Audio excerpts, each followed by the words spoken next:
നമസ്കാരം. നമ്മൾ ഈ സ്ഥലം മേടിക്കുമ്പോൾ മറ്റൊന്നും നോക്കില്ല. ലാഭം കിട്ടുമോ, സൗകര്യമുണ്ടോ, വീട് വയ്ക്കാനുള്ള വാഹനം എത്താനുള്ള സൗകര്യമുണ്ടോ, ചുറ്റുപാടൊക്കെ എങ്ങനെയുണ്ട്. ഇപ്പം പിന്നെ ചുറ്റുപാടുകളൊക്കെ നമ്മളാരും നോക്കാനാണ്. ബന്ധങ്ങളൊന്നും ഇല്ലാത്തത് കൊണ്ട് കണ്ടാൽ ചിരിക്കാൻ പോലും ബുദ്ധിമുട്ടുണ്ട്. ഒരു ചെടിയുടെ ഇല അങ്ങോട്ട് മാറി കഴിഞ്ഞാൽ അത് മുഴുവൻ വെട്ടി നശിപ്പിക്കണം എന്നുള്ളതാണ്.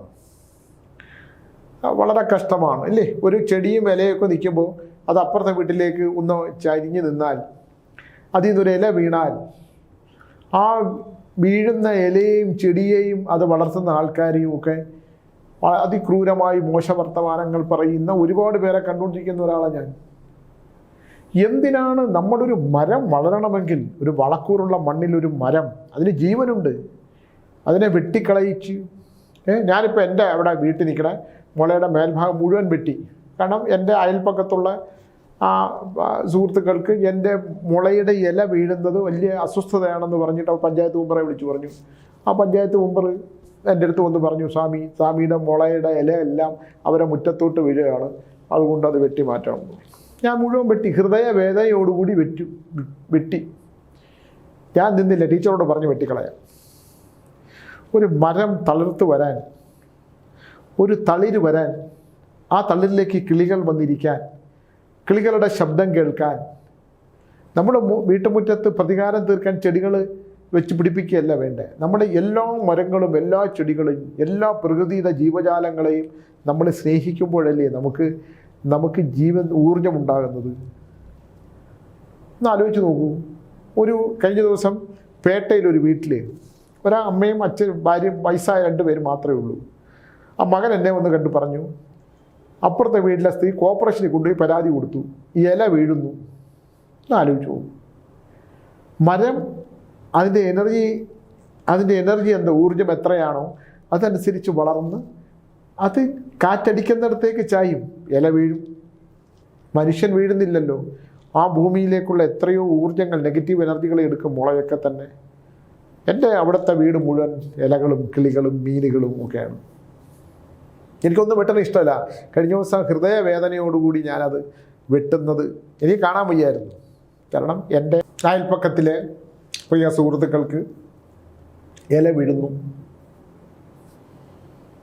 നമ്മൾ തലകുനിച്ചു പോകുന്ന ചില സത്യങ്ങളുണ്ട്. നമുക്കവിടെ തലകുനിക്കാനേ പറ്റൂ. വഴക്കിടാനോ. ഇപ്പം പണ്ട് നമ്മുടെ തിരുവനന്തപുരത്തെ ബേക്കറി ജംഗ്ഷൻ്റെ താഴേക്ക് വരുന്ന റോഡിൽ എൻ്റെ കൂടെ പഠിച്ചൊരു സുനിൽ എന്ന് പറഞ്ഞൊരു സുഹൃത്തുണ്ടായിരുന്നു. ശിശുകുമാർ എന്ന് പറഞ്ഞ സ്കൂളിൽ പഠിച്ചപ്പോൾ. അപ്പോൾ അവിടെ അവർ 2 പേര് യൂണിവേഴ്സിറ്റിയിലെ 2 സുഹൃത്തുക്കൾ ചേർന്നിട്ട് ആ ബേക്കറി ജംഗ്ഷനിൽ താഴേക്ക് ഇറക്കുന്ന സ്ഥലത്ത് 2 വീട് വെച്ചു. ഒരേപോലെയുള്ള 2 വീട്. എന്നിട്ട് അവർ 2 തെങ്ങും കണ്ടുവച്ചു. 2 സൈഡിലും തെങ്ങ് വെച്ചു. തെങ്ങ് വളരും, മനുഷ്യൻ്റെ മനസ്സും വളരണം അല്ലേ? പ്രകൃതിയിലെ ജീവജാലങ്ങൾ കാറ്റും വെളിച്ചവും കൊണ്ട്, രാത്രിയിലെ തണുപ്പും പകലിലെ സൂര്യൻ്റെ വെളിച്ചവും കൊണ്ട് വളരും. അതിങ്ങനെ ഫലപുഷ്ടിയാവും. അപ്പോൾ ഇലകൾക്ക് അതിർത്തി വരമ്പുകളില്ല അല്ലേ? മരങ്ങൾക്കൊന്നും അതിർത്തി വരമ്പുകളില്ല. അവരവരുടെ ഇഷ്ടത്തിനനുസരിച്ച് വളരും. മുറിക്കുക എന്നുള്ള, മരം മുറിച്ചാൽ ഡെഫിനറ്റായിട്ട് നിങ്ങൾ രോഗദുരിതം വരും എന്നുള്ള കാര്യത്തിൽ ഒരു സംശയവും വേണ്ട. ഒരുപാട് തടിമില്ല് നടത്തിയവരുടെ തലമുറകൾ ഇല്ലാതായി രോഗദുരിതങ്ങളും ക്യാൻസറും ഒക്കെ വന്ന് മരിച്ചതിൻ്റെ ഒരുപാടുണ്ട്. സ്വർണം കലി കുടികൊള്ളുന്ന സ്ഥലമാണ് സ്വർണ്ണക്കട. ചൂത് കളിക്കുന്ന സ്ഥലം, വേശ്യാഗൃഹം, ഇതൊക്കെയാണ് കലി നിൽക്കുന്ന സ്ഥലമാണ്.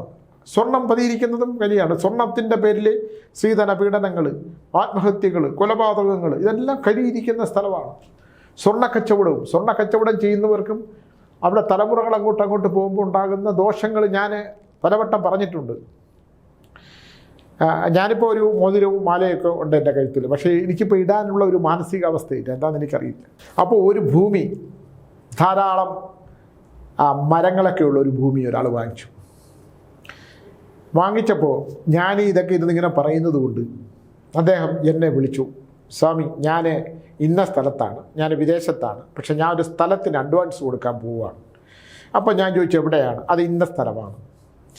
അപ്പോൾ ഞാൻ ചോദിച്ചു അവിടെ പൂർവികരായിട്ട് എല്ലാം ബ്രാഹ്മണന്മാരുടെ ഭൂമി തന്നെയാണ്. ഇവിടെ ഒരു കുലം മുഴുവൻ, ഒരു കാലഘട്ടം മുഴുവൻ ബ്രാഹ്മണന്മാർ ഉപേക്ഷിച്ച് പോയ ഭൂമിയാണ് ഉള്ളത്. അവരുടെ തേവാരവും ഒക്കെ ഉണ്ടായിരുന്ന അവരെ പൂജാക്രമങ്ങളും ഒക്കെ ഉണ്ടാകുന്ന ഒരുപാട് കാര്യങ്ങളുണ്ട്, അവർ കുളിക്കുന്ന കുളവും ഒക്കെ.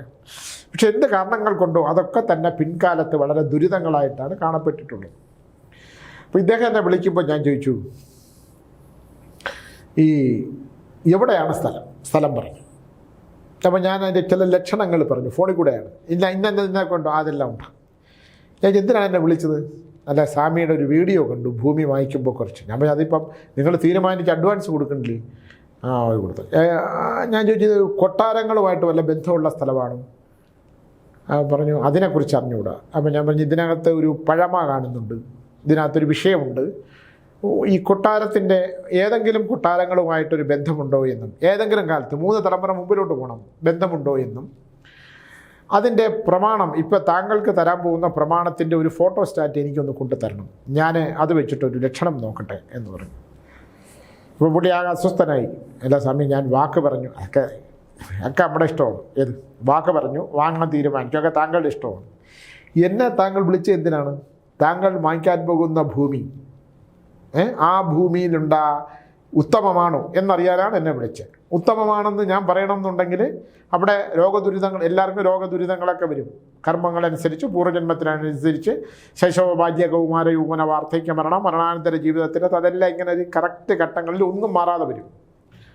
ഒരാളോട് വീഴ്വാക്ക് പറഞ്ഞിട്ടുണ്ടെങ്കിൽ, ഒരാളുടെ സ്വത്ത് തട്ടിയെടുത്തിട്ടുണ്ടെങ്കിൽ, മാതാപിതാക്കളെ പീഡിപ്പിച്ചിട്ടുണ്ടെങ്കിൽ, പണത്തിന് വേണ്ടിയിട്ട് കള്ളത്തരങ്ങൾ ചെയ്തിട്ടുണ്ടെങ്കിൽ, വിശ്വാസവഞ്ചനയും ചതിയും ചെയ്തിട്ടുണ്ടെങ്കിൽ, ഒരാൾ കഷ്ടപ്പെട്ടുണ്ടാക്കിയ സ്വത്ത് മുഴുവൻ അയാളെ പുറത്താക്കുകയും ആ ദയനീയമായ ഒരവസ്ഥയിൽ ഒരു യാചന പോലെ എന്തെങ്കിലും വന്നു ചോദിക്കുമ്പോൾ അയാളെ പുറംകാലിനടിക്കും ഒക്കെ ചെയ്തിട്ടുണ്ടെങ്കിൽ ജീവിതത്തിൻ്റെ ഘട്ടങ്ങൾ തരുന്ന ശിക്ഷകളുണ്ട്. അതൊക്കെ ഞാൻ എൻ്റെ അനുഭവങ്ങളിലൂടെ പറഞ്ഞതാണ്. ഒരുപാട് അനുഭവങ്ങളുണ്ട്. കുഴിഞ്ഞ ഭൂമി, വീട് ദോഷമാണ്. ശവകുടീര, ശ്മശാന ലക്ഷണം, ശ്മശാന ഈ അസ്ഥിത്തറ വച്ചിരിക്കുന്നതിൻ്റെ മോളിൽ കൊണ്ടുവന്ന് വീട് വയ്ക്കുക, ദോഷമാണ്. ഇറങ്ങുന്ന വീട്, ഇറങ്ങിപ്പോയി നിന്നിട്ട് അതിൻ്റെ മുകളിൽ നമ്മൾ വീട് വെച്ചാലും ആഹാരം കഴിക്കുന്ന താരയാണെങ്കിൽ ദോഷമാണ്. ഏത് കാണിപ്പോൾ ഇവർ നോക്കിയിട്ട് വാസ്തു ഇതൊക്കെ ഉത്തമമാണ് ചെയ്തോളാൻ പറഞ്ഞാൽ വരാൻ പോകുന്നതിൻ്റെ അപകടം വളരെ ഭീകരമാണ്, അനുഭവിച്ചുകൊണ്ടിരിക്കുന്നതാണ്. പിന്നെ മാറ്റാൻ പറ്റില്ല. ഞാനിപ്പോൾ പറഞ്ഞു വന്നത് മറ്റൊന്നുമല്ല, ഇദ്ദേഹത്തിൻ്റെ സ്ഥലത്തെക്കുറിച്ച് പറഞ്ഞ് പ്രമാണം കൊണ്ടുവരാൻ ഞാൻ പറഞ്ഞു. ഞാൻ ഇടയിൽ മറ്റൊരു കാര്യം കൂടെ പറഞ്ഞു. ഒരാൾ ഒരു പെൺകുട്ടി ഒരു ഹോസ്റ്റൽ നടത്താനായിട്ട് എടുത്തു. പഴയ ഒരു വീടാണ്. ആ വീട് എടുത്തത് മുതൽ അതിൻ്റെ ഊർജം പോവും, അതിൻ്റെ വിഷയങ്ങളുണ്ട്. ഞാൻ ബലം പറഞ്ഞു, വീട് മാറാൻ പറഞ്ഞു. അപ്പോൾ ഞാൻ പറഞ്ഞത് വിശ്വാസമില്ലാത്തത് കൊണ്ടോ അല്ലെങ്കിൽ അപ്പം മാറാൻ പറ്റാത്തത് കൊണ്ടോ ഏതോ ഒരു വലിയ ജ്യോതിഷ സാമ്രാട്ടിനെ പോയി കണ്ട്. അപ്പം നമ്മൾ പിന്നെ നമുക്കിതൊന്നും അറിഞ്ഞുകൂടാത്തതുകൊണ്ട്, ജ്യോതിഷം അറിഞ്ഞുകൂടാ, ഇത് പണ്ഡിതവും ഇല്ല, ഒന്നും അറിഞ്ഞൂല, എന്തെങ്കിലുമൊക്കെ വന്നിരുന്ന് പറയുന്ന ആളല്ലേ. അതുകൊണ്ട് ഞാനതങ്ങ് വിട്ടു. പക്ഷെ ഞാൻ കഴിഞ്ഞ ദിവസം രാത്രി നോക്കിയപ്പോൾ ആ കെട്ടിടത്തിൽ ആ പെൺകുട്ടികൾ താമസിക്കുന്ന ഹോസ്റ്റലിൽ സംഭവിക്കാൻ പോകുന്ന ചില ദുർനിമിത്തങ്ങൾ കണ്ടപ്പോൾ ഞാൻ വിളിച്ചു. താല്പര്യമില്ലാത്തൊരു വിഷയം നമ്മൾ പിന്നെ രണ്ടാമത് വിളിക്കണ്ടല്ലോ. അപ്പോൾ അതിൻ്റെ വഴിക്ക് വിട്ടു. അപ്പോൾ വരുന്നതൊക്കെ ദൈവം താങ്ങാനുള്ള ശക്തി കൊടുക്കട്ടെ. ഞാനെന്ന് രാവിലെ എഴുന്നേറ്റ് പ്രാർത്ഥിക്കുന്ന പോലെ സർവ്വതും സഹിക്കാനുള്ള ശക്തി ഈശ്വരൻ തരട്ടെ ഭഗവാനെ. നമ്മളും അങ്ങനെ, നിങ്ങൾ എൻ്റെ DNA എല്ലാ പ്രേക്ഷകരും ഇത് കേൾക്കുന്നവരും അങ്ങനെ തന്നെ പ്രാർത്ഥിക്കണം. കാരണം ദുഃഖ ദുരിതങ്ങൾ, സാമ്പത്തിക പ്രശ്നങ്ങൾ, മാനസിക സംഘർഷങ്ങൾ, ദുഃഖങ്ങൾ, ഇതില്ലാത്തൊരു ജീവിതമില്ല. അപ്പോൾ രാവിലെ എഴുന്നേറ്റ് ഭഗവാനെ ഇതൊക്കെ താങ്ങാനുള്ള ശക്തി എനിക്ക് തരണം. എനിക്കൊരാളെ സഹായിക്കാനുള്ളതെന്ന് പറഞ്ഞാൽ സഹായിച്ചില്ലെങ്കിൽ ദ്രോഹിക്കാൻ പോകരുത്. എനിക്ക് ഊർജം തരണം, എനിക്ക് മനോദുഃഖം തരരുത്, എനിക്ക് മനഃശാന്തി വേണം, എനിക്ക് സമാധാനമായിട്ട് ഉറങ്ങണം, എൻ്റെ എല്ലാ കാര്യങ്ങളും നടക്കും എന്ന് ഞാൻ പ്രപഞ്ചത്തോട് പറയുക. ഒരു ദൈവങ്ങളും ഒന്നും വെച്ച് നീട്ടില്ല. അബദ്ധമാണ് അങ്ങനെ നമ്മൾ ചിന്തിച്ചിട്ടുണ്ടെങ്കിൽ അബദ്ധമാണ്. 1000 അമ്പലങ്ങളിൽ പോയാലും 1000 ഭസ്മക്കുറി ഇട്ടാലും 1000 അമ്പലങ്ങളിൽ വീണ്ടുണ്ടാലും കർമ്മം ശരിയല്ലെങ്കിൽ ഫലമില്ല, നശിച്ചു. അങ്ങനെയാണ്. ഇപ്പം ഞാൻ പറഞ്ഞിട്ടുണ്ട്, ചില കർമ്മങ്ങൾ ചെയ്യും, പൈസ വാങ്ങിച്ച് പൈസയൊക്കെ സാധനങ്ങൾ ഉണ്ടാക്കിയാലല്ലേ ഇതൊക്കെ ചെയ്യാൻ പറ്റൂ. ചെയ്തിട്ട് ഞാൻ പറയും ഇത് ഫലമില്ല കേട്ടോ, ഇതാണ് വിഷയം, ഇതിങ്ങനെയാണ് എന്ന് ഞാൻ പറയാറുണ്ട്. അത് അത് ആ തരത്തിൽ ഉൾക്കൊണ്ടല്ലെങ്കിൽ ഒന്നും ചെയ്യാൻ പറ്റില്ല. അഗ്നി കത്തിക്കുന്ന സ്ഥലം, ഒരു അഗ്നി കത്തിക്കണമെങ്കിൽ അഗ്നി കത്തിക്കുന്നതിനൊരു സമയമുണ്ട്, ആ അഗ്നിയിൽ നിന്നുണ്ടാകുന്ന പ്രകാശമുണ്ട്, ആ അഗ്നിക്ക് ഉണ്ടാകുന്ന ഈ ചൂട് ശക്തിയുണ്ട്. ആ ശക്തിയിലെ ഹോമദ്രവ്യങ്ങൾ അതെന്താണ്? നിന്റെ കുലത്തെക്കുറിച്ച് പറയുകയും നിന്റെ പൂർവികരെക്കുറിച്ച് പറയുകയും നിന്റെ പൂർവികരിൽ നിന്ന് വധുദോഷത്തിൻ്റെ ദോഷപരിഹാരങ്ങളായിട്ട് ഈ പരിഹാരങ്ങളൊക്കെ ചെയ്താൽ 2% ബലം മതി. പിന്നെ നല്ല കർമ്മങ്ങളും ചെയ്യണം. എന്തായാലും ഇദ്ദേഹം എൻ്റെ അടുത്ത് ഈ സ്ഥലത്തിൻ്റെ പ്രമാണമായിട്ട് വന്നു. സത്യം പറഞ്ഞാൽ എന്നോ ഒരു കാലത്ത് ഞാൻ ചോദിച്ചു, ഇതിനകത്ത് പണ്ട് കാലത്ത് ഇപ്പോൾ ഒരു വലിയ ആ കൊണ്ടുവന്ന പ്രമാണത്തിലുണ്ടാകുന്ന രാജകുടുംബവുമായിട്ട് ബന്ധപ്പെട്ടിട്ടുണ്ടാകുന്ന ഒരു താഴ്വഴിയാണ്. ആ കുടുംബത്തിലെ ആൾക്കാർ പരസ്പരം കലഹിച്ച് സ്വസ്ഥമായി ഭക്ഷണം കഴിക്കാതെ അവർക്ക് സ്വസ്ഥമായി ആഹാരം കഴിക്കണമെങ്കിൽ ആ ആഹാരം പൂച്ചയ്ക്ക് ഇട്ടുകൊടുത്ത് പൂച്ച ചത്തില്ലെങ്കിലേ കഴിക്കുള്ളൂ. വാർദ്ധക്യം ബാധിച്ചതും ദുഃഖദുരിതങ്ങൾ അനുഭവിച്ചവരും മരണം കടക്കാതെ, മരണം വേണമല്ലോ, നമ്മൾ ഈ മരണം വെന്റിലേറ്റർ എടുത്ത് വയ്ക്കാൻ പറ്റില്ല. ഈ ദുഃഖങ്ങൾ അനുഭവിച്ച് ഈ സ്വത്തും ഒക്കെ ഉണ്ടെങ്കിലും നമ്മൾ ഉണരുന്ന ഓരോ ദിവസവും അനുഭവിക്കാൻ പോകുന്നത്, ജീവിക്കുന്നത്, ഒരു മരുന്നിനും നമ്മളെ രക്ഷപ്പെടുത്താൻ പറ്റില്ല എന്നുള്ളൊരു സത്യം കൂടെ നിങ്ങൾ മനസ്സിലാക്കണം. നിങ്ങളെന്നല്ല, ഞാൻ ഉൾപ്പെടെ നമ്മൾ ആശുപത്രികളൊക്കെ കണ്ടില്ല, ഇഷ്ടംപോലെ ആശുപത്രികളുണ്ട്, ഇഷ്ടംപോലെ പൈസയും വാങ്ങിക്കും, ചത്തിട്ടും എടുത്ത് വെന്റിലേറ്റർ വയ്ക്കും. എന്ത് വേണമെങ്കിലും ജീവിക്കാനുള്ള മനുഷ്യൻ്റെ കൊതി എപ്പോഴും. മനുഷ്യൻ എന്താണുള്ളത്? മരിക്കാതിരിക്കാനുള്ള മരുന്ന്. എത്ര അനുഭവിച്ചു കഴിഞ്ഞാലും മരിക്കാൻ പേടിയാണ്. മരണം എന്ന് പറയുന്ന ശാശ്വതമായ സത്യത്തിനെ ഉൾക്കൊള്ളാൻ പറ്റുമെങ്കിൽ ടീച്ചറോട് ചോദിക്കും, എന്തിനാ എപ്പോഴും മരണത്തെക്കുറിച്ച് പറയണം? ഞാൻ കാന്തല്ലൂരിൽ എൻ്റെ ഒരു ശവകുടീരം ഉണ്ടാക്കി വെച്ചിട്ടുണ്ട്. ശവകുടീരം എന്ന് പറഞ്ഞാൽ മരിച്ചാലെന്ന് ദഹിപ്പിക്കേണ്ട സ്ഥലം. അവിടെ കുറേ എണ്ണം കയറിയിട്ട് കുറേ യൂട്യൂബർമാർ കയറി എൻ്റെ എല്ലാം എടുത്ത് കളഞ്ഞു. എൻ്റെ കടാവിളക്ക് നശിപ്പിച്ച്. ഞാൻ പലപ്പോഴും പറഞ്ഞിട്ടുണ്ട്, എത്രയോ വർഷങ്ങളായി കെട്ടുന്ന കിടവിളക്ക് മറിച്ചിട്ട് എൻ്റെ ഇരിപ്പിടം, എൻ്റെ കണ്ണേഷിയുടെ ഇരിപ്പിടോട് ദൂരെ എറിഞ്ഞു. ഞാൻ പൊട്ടിക്കരണത് നിങ്ങൾ കണ്ടു കാണും ചില വീഡിയോയിൽ. അപ്പോൾ ഇതൊക്കെ ഉണ്ട്, അതൊക്കെ മനുഷ്യർ ചെയ്യും. ആ മനുഷ്യർക്കൊക്കെ പിന്നെ വരും അല്ലേ? അപ്പോൾ മരണം സംഭവിക്കും എന്ന് ഉറപ്പുള്ള ആ ശവകുടീരത്തിന് ഉള്ളിലിരിക്കുന്നതെല്ലാം എടുത്ത് പുറത്തേക്ക് എറിയുന്നവൻ്റെ അവസ്ഥയൊന്നും ആലോചിച്ച് പോകും. അങ്ങനെയാണോ മനുഷ്യർ? മരണം ഇഷ്ടമല്ല, മരണത്തെക്കുറിച്ച് പറയരുത്. മരണം ഭയമാണോ? ഇല്ല. നിങ്ങൾ ആലോചിച്ചോളൂ, ജനനവും മരണവും ജനിക്കുമ്പോൾ ഉണ്ടാകുന്ന സന്തോഷം പോലെയാണ് മരിക്കുമ്പോഴാണ്. അതുകൊണ്ടാണ് തമിഴ്നാട്ടിൽ നിങ്ങൾ കണ്ടിട്ടില്ലേ, അവർ ആഘോഷിച്ച് ശവകുടീരം കൊണ്ടുപോകുമ്പോൾ ഇങ്ങനെ എടുത്തിരുത്തി ഭസ്മമൊക്കെ തേച്ച് പുതപ്പിച്ച് അവർ മദ്യപിക്കുകയൊക്കെ ചെയ്യും, പാട്ടൊക്കെ പാടി. അവിടെ ആഹ്ലാദത്തോടു കൂടിയാണ് ആ ശവം ദഹിപ്പിക്കുന്നത്. പക്ഷെ നമ്മുടെ കേരളത്തിൽ ആ ഒരു കൾച്ചറല്ല. ഇപ്പം പിന്നെയൊക്കെ പോയി, ആരും വരാറൊന്നുമില്ല ബലികേരം. പണ്ട് 16 ദിവസം നമ്മൾ ബലികർമ്മങ്ങൾ ചെയ്ത് ഹൈന്ദവതയിലാണെങ്കിൽ മരണം എന്ന് പറയുന്നത് ഓർമ്മപ്പെടുത്തലുകൾ, സ്മരണ എന്ന് പറയുന്നത് ഓർമ്മപ്പെടുത്തലുകൾ ഒരിക്കൽ മാത്രമായിട്ട് നമ്മുടെ ലോകത്ത് അവതരിപ്പിച്ചു പോയി, ഇല്ലാതായി ഇല്ലേ? അങ്ങനെ ആയതുകൊണ്ട് ഒന്നും ചെയ്യാൻ പറ്റില്ല. ഞാൻ പറഞ്ഞു വന്നത് ഇതിൻ്റെ അർത്ഥം, ഈ പ്രമാണത്തിനകത്ത് അപ്പോൾ ഇദ്ദേഹം എന്ത് ചെയ്തു, അവിടെ ഒരു പഴയ ഈ വാങ്ങിച്ച വസ്തുവിനകത്തൊരു പഴയ തായ്വഴിയിലൊരു പഴയ തറവാടുണ്ടായിരുന്നു. അതിലെ കുറച്ച് തടികളൊക്കെ എടുത്ത്, ഞാൻ എന്തൊക്കെ എടുത്ത് തടികളെടുത്ത്, പിന്നെ കുറച്ച് ഫർണിച്ചറൊക്കെ പഴയത്, എനിക്കിഷ്ടമാണ് പഴയത്, അതെല്ലാം ഞാൻ പോളിഷ് ചെയ്തെല്ലാം റെഡിയാക്കി. ഞാൻ അതിനെതിരായിട്ടുള്ള ഒരാളാണ്. നമ്മൾ ഏത് നമ്മൾ ഈ പുരാവസ്തു ആയിട്ട് വാങ്ങിക്കുന്ന, നമ്മൾ വാങ്ങിക്കുമല്ലോ കൊണ്ടുവയ്ക്കുന്നത്, എല്ലാം ദുരിതമാണ്. പുരാവസ്തുക്കളായിട്ട് നമ്മൾ കണ്ടിട്ടുള്ളത് കാലങ്ങൾ പഴക്കമുള്ള വസ്തുക്കൾ ഇപ്പോൾ പുതിയതിനെ പഴയതാക്കിയെടുക്കും, പഴയതാക്കിയെടുത്ത് വിൽക്കും. പഴയ വാതിലുകൾ, വലിയ ജന്നലുകൾ, ഇതൊക്കെ വാങ്ങിച്ചുകൊണ്ട് വെച്ച് നമ്മൾ ചെയ്തു കഴിഞ്ഞാൽ ഒരു ഘട്ടം കഴിയുമ്പം അന്ന് കാലത്ത് നടന്നവൻ്റെ ഒരുത്തൻ ഇപ്പോൾ ഈ മുറിക്കാത്തിരുന്ന് ഗർജിച്ചാൽ ആ ഗർജനത്തെ നെഗറ്റീവ് ഈ ജനലിൽ പോയി പഠിക്കും. കഴുത്തിനത് ചേർത്ത് കുത്തിപ്പിടിച്ച് ഒരാൾ വാതിൽ, അച്ഛനെ മകൻ, ആ മനുഷ്യൻ പിന്നെ ആഹാരം കഴിച്ചില്ല, അയാൾ നീറി മരിച്ചു. ഏത്? ആ വാതിൽപ്പാളി വാങ്ങിച്ചുകൊണ്ട് പോയ ആൾ, ആ വീട് അയാൾ ഇടിച്ചു കളഞ്ഞു. ആ വാതിൽപ്പാളി എടുത്തുകൊണ്ട് പോയ ആളിൻ്റെ ബിസിനസ് മുഴുവൻ തകർന്നു. വിദേശത്ത് കയറ്റി അയച്ച് എക്സ്പോർട്ട് ചെയ്യുന്ന സാധനം മുഴുവൻ തിരിച്ചു വന്നു. അതിദയനീയമായിട്ട് ജീവിതത്തിൻ്റെ അവസാന കാലത്ത് പോയി നശിച്ചിട്ട് എൻ്റെ അടുത്ത് വന്നു. അപ്പം ഞാൻ നിങ്ങളവിടെ ഒരു വാതിൽ, ആ വാതിലിൻ്റെ കഥ നമ്മൾ പറഞ്ഞു കൊടുത്തു. കാരണം അത് വളരെ നമ്മൾ ശ്രദ്ധിക്കേണ്ട കാര്യമാണ്. ഇവിടെ ഓരോരുത്തർ പഴയ ഇത്ര നൂറ്റാണ്ടുകൾ പഴക്കമുള്ള സാധനം എന്നൊക്കെ പറഞ്ഞ് ഇവിടെ ഓരോരുത്തർ ഇപ്പോൾ ജയിലിൽ കിടപ്പുണ്ടല്ലേ. കുറേ ആൾക്കാരൊക്കെ അതിൻ്റെ കൂടെ നിന്നിട്ടുള്ളത്. അത്തരം സാധനങ്ങളൊക്കെ മേടിച്ചു വെച്ച് കഴിഞ്ഞാൽ ഉണ്ടാകുന്ന വിപത്ത് വളരെ വലുതാണ്, നമുക്ക് ദുരിതങ്ങളുണ്ടാകും. അപ്പോൾ ഈ ആൾ എന്ത് ചെയ്തു എന്ന് പറഞ്ഞാൽ അവിടുന്ന് വാങ്ങിച്ച ഒരു അലമാര, അപ്പോൾ വസ്തു പുള്ളി വാങ്ങിച്ചേ പറ്റുള്ളൂ അഡ്വാൻസ്. അപ്പോൾ ആകെ കൺഫ്യൂഷനായി, ഞാൻ എന്താ പറയണത്, വീട് വാങ്ങിക്കണമോ വേണ്ടയോ സാധനങ്ങൾ. ഞാൻ പറഞ്ഞൊരു കാര്യം ചെയ്യൂ, നിങ്ങളത് മേടിക്കണം, പക്ഷേ ആ ഭൂമി ശുദ്ധി ചെയ്യണം. എങ്ങനെ? ഭൂമി കുഴിക്കണം. ഭൂമി ത്രികോണാകൃതിയിൽ കുഴിച്ച് ചെയ്യേണ്ട ചില കർമ്മങ്ങളുണ്ട്. ഭൂമിയുടെ അടിത്തട്ടിൽ കമ്പിളനാഗത്തിനെ പ്രീതിപ്പെടുന്ന ചില സംഭവങ്ങളുണ്ട്. ആ ദോഷദുരിതങ്ങൾ മുഴുവൻ തീർക്കണം. ഇതിൻ്റെ സെപ്റ്റിക് ടാങ്കിൻ്റെ പൊസിഷൻ മാറ്റണം. അവിടെ പണ്ടുണ്ടായിരുന്ന കിണറോ അല്ലെങ്കിൽ അവർ ഉപയോഗിക്കുന്ന സെപ്റ്റിക് ടാങ്ക് ഉണ്ടെങ്കിൽ അതിൻ്റെ സ്ഥാനങ്ങൾ കണ്ടുപിടിക്കണം. അപ്പോഴാണ് ഇതൊക്കെ അറിയുന്നത്. ഏതോ വാസ്തു ഗവേഷകനൊക്കെ വന്ന് ഓക്കെ എല്ലാം ശരിയാണ്, നിങ്ങൾ വടക്കോട്ട് കിഴക്കോട്ട് ചെരിഞ്ഞ വസ്തു, പടിഞ്ഞാറോട്ടുള്ള മരം എന്നൊക്കെ പറഞ്ഞിട്ട് പോയി. എൻ്റെ അവസാനത്തെ അവസ്ഥയെക്കുറിച്ച് ഞാൻ പറഞ്ഞു തരാം. അവിടെ ഇദ്ദേഹത്തിൻ്റെ ഒരു മകളുണ്ട്, ഏത് ഈ വസ്തു വാങ്ങിച്ച ആൾ. ആ കുട്ടിയുടെ മുറിയിൽ ഈ പഴയ ഒരു അലമാര കൊണ്ടുവച്ചു.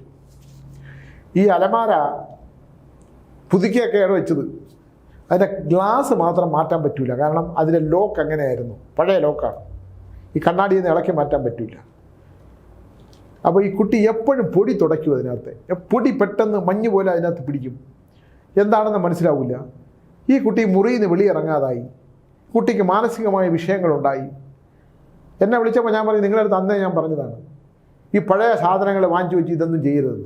കേൾക്കാതെ അതെല്ലാം ചെയ്തു. ഇപ്പോൾ കൊച്ചിന് ബുദ്ധിമുട്ടായി. കുട്ടിയെ ഉടൻ ഡിപ്രഷനായി. ഉടൻ നമ്മൾ മഹാന്മാരായ ഡോക്ടർമാരെത്തി വന്നപ്പോൾ കുട്ടിക്ക് ഉറങ്ങാനുള്ള മരുന്ന് അപ്പോൾ തന്നെ കൊടുക്കുമല്ലോ. അതോടുകൂടി അവൻ്റെ ബുദ്ധിയും മനസ്സും എല്ലാം ചെയ്യിച്ച് വേറൊരു അവസ്ഥയിലാവും. ഇങ്ങനെ ചടിച്ച് വീർത്ത് വേറൊരു അവസ്ഥയിലാവും. ഡിപ്രഷൻ്റെ മരുന്ന് ഒന്ന് ഉറങ്ങാനുള്ള ചെറിയൊരു അത്രയേ ഉള്ളൂ. ഇതൊക്കെ കാലാന്തരത്തിലുണ്ടാക്കുന്ന വലിയ ദുരിതങ്ങളുണ്ട്. എന്താണ്? കുട്ടി പറയുന്ന രാത്രി ഉറങ്ങി എഴുന്നേൽക്കുമ്പം ഒരാൾ വിളിക്കും, ഈ അലമാര തന്നെത്താൻ തുറക്കും. അലമാരയുടെ കണ്ണാടിയിൽ ഈ പഴയ രസമൊക്കെ പോയ കണ്ണാടിയാണ്, അത് പൊളിച്ചാൽ കണ്ണാടിയോട്ട് കത്തിക്കണം. ഈ കണ്ണാടിയിൽ ഒരാൾ നിൽക്കുന്നു എന്നാണ് പറയുന്നത്. ഒരാളെന്ന് പറഞ്ഞാൽ ആരാണ്? ഈ മുലക്കച്ചയൊക്കെ കെട്ടിയ ഒരു വലിയ വയസ്സായ ഒരു സ്ത്രീ, നല്ല തേജസ്സുള്ള മുഖമാണ്. അങ്ങനെ ഒരു സംഭവമില്ല അതിനകത്ത്. പക്ഷേ ഈ കുട്ടി പറയുന്നുണ്ട്, ചില ദിവസം രാത്രികളിൽ ആ കണ്ണാടിക്കകത്ത് നിൽക്കുന്നു എന്നാണ് പറയുന്നത്. ഇത് തോന്നലാണോ എന്ന് ചോദിച്ചാൽ തോന്നലാണെന്ന് ഞാൻ പറയില്ല.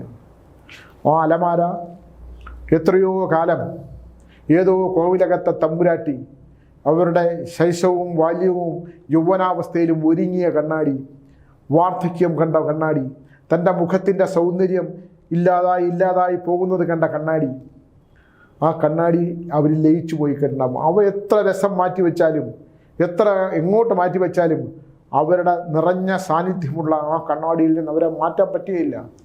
എൻ്റെ അടുത്ത് ഒരു സ്വാമി, നമുക്കിതിനെ കത്തിച്ച് കളഞ്ഞാലോ എന്ന്. ഞാനില്ല, ഇതിനെ ഒന്നും ചെയ്യാൻ പറ്റില്ല. ഇതെന്താ ചെയ്യേണ്ടത്? എൻ്റെ കുട്ടി ഒന്നും ചെയ്യാൻ പറ്റില്ല. കാരണം ആ പ്രേത സാന്നിധ്യം നിങ്ങൾ ആലോചിച്ച് നോക്കൂ. ആ കുട്ടി പറയുന്നത് ഞാൻ എങ്ങനെ മോളെ അത് ഇങ്ങനെയാണ്, നല്ല വീതിയുള്ള നെറ്റി, ഇഷ്ടംപോലെ മുടി, അത് പല ഭാവമാണ് കുട്ടി പറയുന്നത്. അപ്പോൾ ഇതിനെ മാനസിക രോഗ ആശുപത്രി കൊണ്ട് കുളി കഴിച്ച് മനസ്സിൻ്റെ വിഭ്രാത്മകമായ ചില അവസ്ഥകളാണെന്നൊക്കെ പറഞ്ഞ് കുറിച്ച് കൊടുത്ത് അതിനെ വേറൊരവസ്ഥയിലായി. ഈ കുട്ടി ഇനി വളരുമ്പോൾ ഈ കുട്ടിയുടെ മാനസികാവസ്ഥ നമ്മൾ ആലോചിക്കണം. ഒന്നും പഠിക്കുന്നില്ല. ഒരു പഴയ സ്ഥലം മേടിച്ച്, പഴയ സ്ഥലമല്ല, പുരാതനമായ ഒരു ഏതോ സംഭവം നടന്ന സ്ഥലം മേടിച്ച് കുറച്ച് ഫർണിച്ചർ കൂടെ മേടിച്ച് ഈ അലമാര കൊണ്ട് മുറിക്കകത്ത് വെച്ച് ബാക്കിയൊക്കെ ശരിയാക്കണമെങ്കിൽ ഈ അലമാരയുടെ കണ്ണാടിയിൽ എത്രയോ കാലം മുമ്പ് ജീവിച്ച ഒരു തമ്പുരാട്ടി സ്ത്രീയുടെ അവരുടെ ചെറിയ വയസ്സിൽ നിന്ന് അവരിങ്ങനെ വളർന്ന് വരാവുന്നതെന്ന് വാർദ്ധക്യത്തിലെത്തി 10-90 വയസ്സ് മരിച്ചു കാണും. ആ തിളങ്ങുന്ന കണ്ണുകളെക്കുറിച്ച് കുട്ടി പറഞ്ഞു. ഞാൻ പിന്നെ കുറച്ചുകൂടെ എക്സാജറേറ്റ് ചെയ്ത് പറയുകയാണെന്ന് തന്നെ വിചാരിച്ചോണം. കാരണം എനിക്കത് കാണാൻ പറ്റുന്നുണ്ട് ആ രൂപം. അവിടെ തകർന്നു പോയി. അയാൾ പറഞ്ഞു, അയാൾ വേറെ ബിസിനസ്സിൽ തകരുകയില്ല, മാനസികമായി തകർന്ന ഒരു കുട്ടി. 2 ആൺകുട്ടികൾ ഒരു പെൺകുട്ടിയാണ്. ആ കുട്ടി മുറിയിൽ നിന്ന് മാറത്തുമില്ല. അപ്പം ഞാൻ പറഞ്ഞു, നീ അവിടെ തന്നെ കടത്തിക്കോളാൻ, അല്ലാതെ ഇപ്പം എന്ത് ചെയ്യാനാണ്? ആ അലമാര ആ മുറിയിൽ നിന്ന് മാറ്റാനും കുട്ടി സമ്മതിക്കില്ല. കാരണം ആ പ്രേതശക്തി ഉണ്ടല്ലോ ആ പെൺകുട്ടിയിലെ. എന്തൊരു അന്ധവിശ്വാസമാണെന്ന് പറഞ്ഞാലും ആ നിലക്കണ്ണാടിയിൽ എത്രയോ കാലം തലമുറകളായി ജീവിച്ച, തലമുറകളായി ജന്മജന്മാന്തരങ്ങളായി മാറി മാറി വന്ന് ജനിച്ച കണ്ണാടിയിൽ തൻ്റെ സൗന്ദര്യം മുഴുവൻ ആസ്വദിച്ച ഒരു വൃദ്ധ സ്ത്രീ, ഇപ്പം നിലവിൽ വൃദ്ധയാണ്. ആ സ്ത്രീയുടെ രൂപം അത് ഈ കുട്ടിയെ നോക്കി നിൽക്കുന്നതാണ് കുട്ടി പറയുന്നത്. നമുക്ക് എങ്ങനെയാണ് മാറാൻ പറ്റുക? നമ്മൾ എന്താണ് ചെയ്യാൻ പറ്റുക? ഒരു തന്ത്രശാസ്ത്രത്തിലും ഇത്തരം കാര്യങ്ങൾക്ക് പരിഹാരമില്ല. കുട്ടിക്ക് ഡിപ്രഷൻ്റെ മരുന്നും കൊടുത്ത് പഠിക്കാതെയാക്കി അയാൾ തകർന്നു പോയി ആ മനുഷ്യൻ. സ്വാമി എന്തെങ്കിലും ഞാൻ രക്ഷിക്കണം. പിന്നെ ഞാൻ ഇപ്പോൾ പറഞ്ഞിട്ടുണ്ട്, ഞാനിപ്പോൾ ഡിസംബറിൽ അവസാനം 25 മുതൽ 5 ദിവസം അവിടെ കാന്തല്ലൂർ കാണും. അപ്പോൾ കൊണ്ടുവന്നാൻ പറഞ്ഞു. ഇത് ചെയ്യാൻ പറ്റുമെന്നൊന്നും എനിക്ക് അറിഞ്ഞുകൂടാ. ഞാൻ ഒന്ന് കൊണ്ടുവന്ന് നോക്കി വല്ല തെളി കണ്ണയറ്റിയാണ് വല്ല പറഞ്ഞു കൊടുത്താൽ എന്തെങ്കിലും പരിഹാരം ഉണ്ടെങ്കിൽ കുട്ടിയെ മാറ്റാൻ പറ്റാമെന്ന് നോക്കാം. പുള്ളി അതല്ല പറയണേ, കുട്ടി പഴയ രാമായണമൊക്കെ എടുത്ത് വെച്ച് വായിക്കും, മഹാഭാഗവതം വായിക്കും. ഇംഗ്ലീഷ് മീഡിയം പഠിച്ച കുട്ടിയാണ്. ഇത്തരത്തിലുള്ള വിചിത്രമായ ചില കാര്യങ്ങളുണ്ട്. നമ്മൾ ഇതൊക്കെ ഇപ്പം ശരിയാക്കി തരാമെന്നും പറഞ്ഞാൽ എന്നെ കൊണ്ടൊന്നും പറ്റില്ല. ഒന്നാമത് എനിക്ക് ഇതിനെക്കുറിച്ചൊന്നും അറിഞ്ഞൂടാ. ഞാൻ എന്തെങ്കിലും പറയുന്നതാണ്. എൻ്റെ അടുത്ത് വരുന്ന അനുഭവങ്ങളെക്കുറിച്ച് എനിക്ക് എൻ്റെ ധാരണയിലുള്ള കാര്യങ്ങളാണ് ഞാൻ പറയുന്നത്. കുട്ടിയെ കൊണ്ട് ഞാൻ അങ്ങോട്ട് വരാൻ പറഞ്ഞു. അലമാര എന്തെങ്കിലും ചെയ്യാൻ പറ്റും? അലമാരയിൽ കണ്ണാടിയിൽ ഞാൻ പോയി നമ്മൾ രസം നോക്കിയാൽ ഒന്നും കാണില്ല. പഴയ കണ്ണാടി, ഇത്രയും വർഷങ്ങൾ കാലങ്ങൾ പഴക്കമുള്ള കണ്ണട. അതുകൊണ്ട് പുരാതനമായ സാധനങ്ങൾ മേടിക്കാതിരിക്കുക, പഴയ കട്ടിലുകൾ മേടിക്കാതിരിക്കുക, പഴയ ഫർണിച്ചറുകൾ മേടിക്കുമ്പോൾ ഉണ്ടാകാൻ പോകുന്നതൊക്കെ അനുഭവിക്കാനുള്ള മാനസികമായ കരുത്തുണ്ടെങ്കിൽ DNA ചാനലിൽ നിന്ന് കാന്തല്ലൂർ സ്വാമി സുനിൽപരമേശ്വരൻ പറയണത് അതെല്ലാം വേറെ പൊട്ടത്തരമാണെന്ന് പറഞ്ഞുകൊണ്ട് നിങ്ങൾക്കത് എങ്ങനെ വേണമെങ്കിലും ചെയ്യാം. അപകടങ്ങൾ ഉണ്ടാകാതിരിക്കട്ടെ, മാനസിക സംഘർഷം ഉണ്ടാകാതിരിക്കട്ടെ എന്ന് പറഞ്ഞുകൊണ്ട് നിർത്തുന്നു. നമസ്കാരം.